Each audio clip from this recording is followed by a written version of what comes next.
Nephi informs us that after leaving Shazer, the party traveled in the more fertile parts of the wilderness. Now this is important too. It's another one of those little incremental eyewitness details that he just kind of tossed off nonchalantly. He said, well, we did stick to the more fertile parts of the wilderness. Duh. In the desert, that is precisely what you do. But this is interesting what Wellington and Potter found.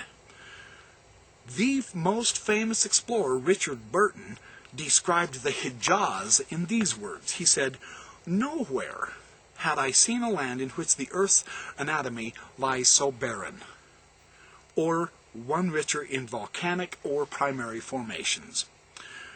So if Joseph Smith or anyone else had made up the Book of Mormon, one has to wonder what could have possessed him to state that there were fertile parts in this type of a landscape. You see, here's where the critics have had a heyday with the Book of Mormon. But hold on to your hat. There's some more news. Here would be an obvious place to show that the Book of Mormon was a fraud. Yet what might at first seem to be a great flaw in Nephi's text is actually one of the most compelling witnesses for its historical accuracy, for not only were the large oasis towns mostly located on the Frankincense Trail, but also each one of these oases had a farming community associated with it. That's interesting. A farming community in Saudi Arabia, yes, in the more fertile parts of the wilderness. Isn't that interesting? Yet there is a second equally compelling argument supporting the veracity of Joseph Smith's translation. Listen to this that they've discovered. This is on page 31. In pre-Islamic times, there was a series of villages along a 215-mile section of the Frankincense Trail, incorporating the 12 halt settlements between Dedan and Medina. They were known anciently as the Qura Arabiya, that is, the Arab villages. These villages with their cultivated lands were linked together by the Frankincense Trail, surrounded by thousands of square miles of barren terrain. The cultivated lands stood out from the surrounding desert like pearls adorning a chain along the southeast course of the Frankincense Trail. The old name for this area is interesting in light of the fact that Nephi refers to it as the more fertile parts. According to the Saudi Arabian Department of Antiquities and Museums, Wadi Ullah, that is Qura, at the northern end of the Qura Arabiya, where the ruins of Dedan were, was called Hijr, H-I-J-R, Hijr in antiquity. According to Groom, this word means, among other things, a fertile piece of land. Very interesting. In his book, Tadhib, the Islamic geographer Al-Azhar explains that the Arabs who lived in the Qura Arabiya, the villages along the Frankincense Trail, they were called the Mahajiran, meaning the fertile pieces of land, the plural form of Hajir or Mahajir. Thus, when Nephi describes that the family traveled in the most fertile parts, it is quite probable that he was using a real name for this area. Isn't that fascinating? It is interesting that the name Mahajiran, or fertile parts, occurs nowhere else in Arabia, and is situated only on the Frankincense Trail. After the two locations that would appear to perfectly fit Nephi's description of both the Valley of Lemuel and Shajer.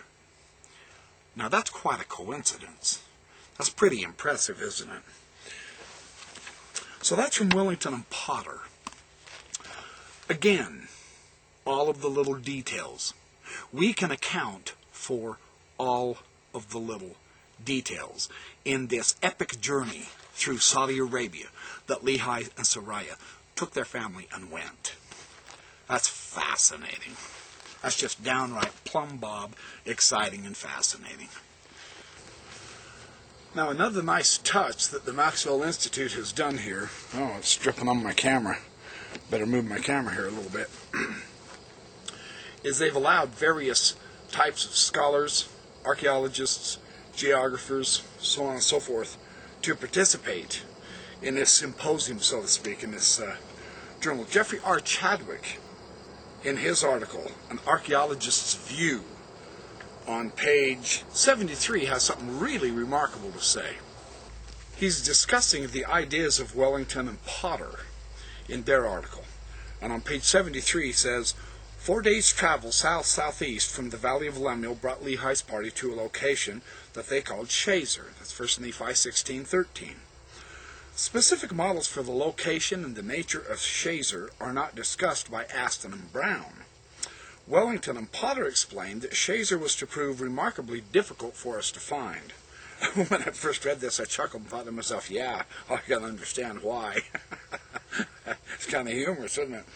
No kidding. However, on reading of their description of the location and features of the Wadi Agar, I was impressed.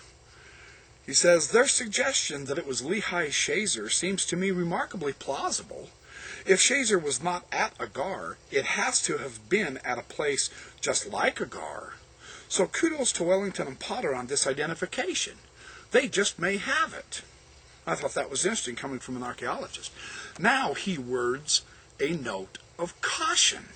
And this is what I love about the scholarship, is we like finding the plausible places and the descriptions. They are there, which is in itself astonishing.